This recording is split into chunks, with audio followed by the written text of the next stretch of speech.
Bonjour. Aujourd'hui, nous allons évoquer les produits chimiques. Vous savez, ces produits qui nous entourent en permanence, si bien que nous n'y faisons même plus attention. L'air, l'eau, les ciments, les aérosols, l'essence, le fioul, les solvants, les engrais sont des produits chimiques. Les produits d'entretien, la lessive et les peintures sont des produits chimiques. La Terre tout entière est un gros tas de produits chimiques. Et vous-même, vous êtes constitué de produits chimiques. C'est dur à admettre, je le sais, mais c'est comme ça.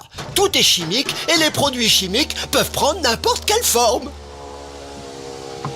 Il faut distinguer deux sortes de produits chimiques. Ceux qu'on trouve dans un récipient portant une étiquette signalant un danger, ils préviennent. Je ronge. Je suis sous pression. J'explose. Je flambe. Je fais flamber. J'altère la santé ou la couche d'ozone. Je nuis gravement à la santé. Je tue. Je pollue. Vous devez connaître. Et les autres sans pictogramme de danger, ils ne préviennent de rien, ce qui ne veut pas dire qu'ils ne sont pas dangereux. L'étiquette du produit permet de le reconnaître, d'où une première règle. Si on doit le transvaser dans un autre récipient, il faut coller la même étiquette sur le nouveau récipient. Sinon, comment on saura si c'est dangereux, hein ? Les pictogrammes nous renseignent sur les dangers principaux du produit. Mais d'autres informations figurent en toutes lettres à côté des pictogrammes, sur l'étiquette. Alors lisez-la attentivement et entièrement. Vous trouverez aussi des informations complémentaires dans la fiche de données de sécurité du produit. Vous y apprendrez, entre autres, qu'associés à d'autres, certains produits peuvent réagir plus ou moins dangereusement. D'où une deuxième règle. Si ce n'est pas prévu, ne mélangez jamais deux produits. Par exemple, du sucre et du désherbant, vous risquez de gros ennuis. Troisième règle. Faites très attention. Les produits doivent être bien rangés. Ne placez pas côte à côte deux produits qui ne vont pas ensemble, comme l'eau de Javel et un détartrant. Pour compliquer encore les choses, les produits chimiques existent dans la nature sous trois états. Solide, liquide, gazeux suivant la température et la pression. Certains liquides, comme les solvants, les détachants, les dégraissants, s'évaporent très vite, même à une température ordinaire, et deviennent invisibles dans l'air que vous respirez.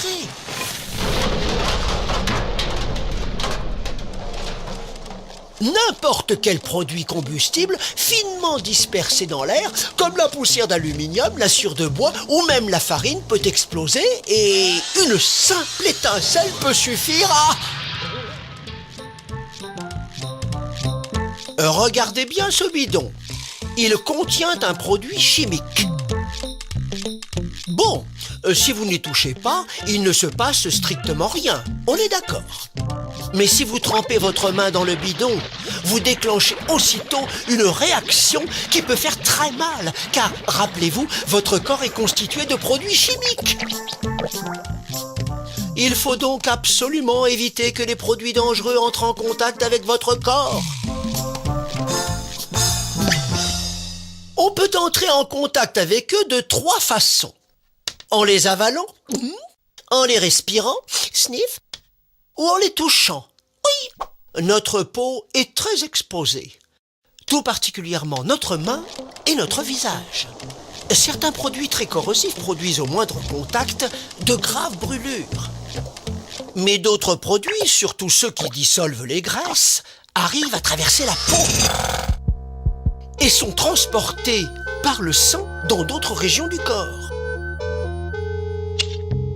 Plus stupide, et pourtant de nombreux accidents prouvent que c'est possible, on peut aussi avaler un produit dangereux en buvant à la bouteille.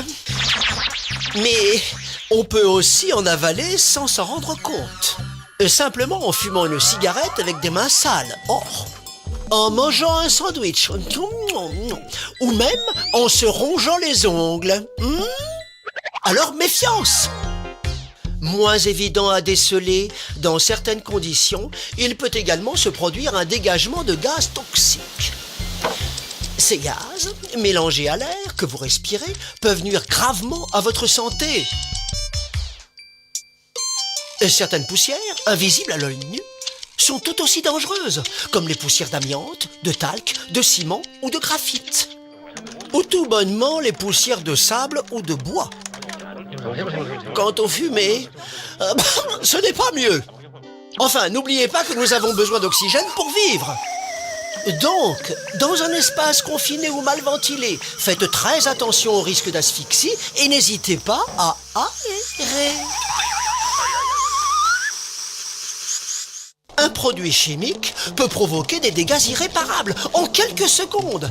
Par exemple, si vous recevez de l'acide dans les yeux, si vous respirez du chlore, à plein poumon, ou si vous avalez de la soude caustique. En règle générale, on évite de s'exposer volontairement à une forte dose. Mais on peut aussi s'empoisonner petit à petit sans s'en apercevoir, en s'exposant régulièrement à de petites doses. Certains individus, plus sensibles que d'autres, font une allergie au moindre contact avec ces produits. Voyons maintenant ce qui se passe à l'intérieur de votre corps. Qu'il soit entré par la peau, par la bouche ou par le nez, le produit se mélange à votre sang et atteint n'importe lequel de vos organes. Certains produits sont éliminés rapidement par le corps humain, du balai. Mais d'autres peuvent entraîner des troubles à plus ou moins long terme et déclencher jusqu'à 40 ans plus tard des maladies parfois mortelles comme un cancer. Quelques produits peuvent aussi entraîner une baisse de fertilité chez l'homme et la femme. Les femmes enceintes doivent faire attention encore plus et signaler leur état le plus tôt possible au médecin du travail. Le passage dans le sang de certains produits toxiques peut entraîner de graves conséquences pour le bébé.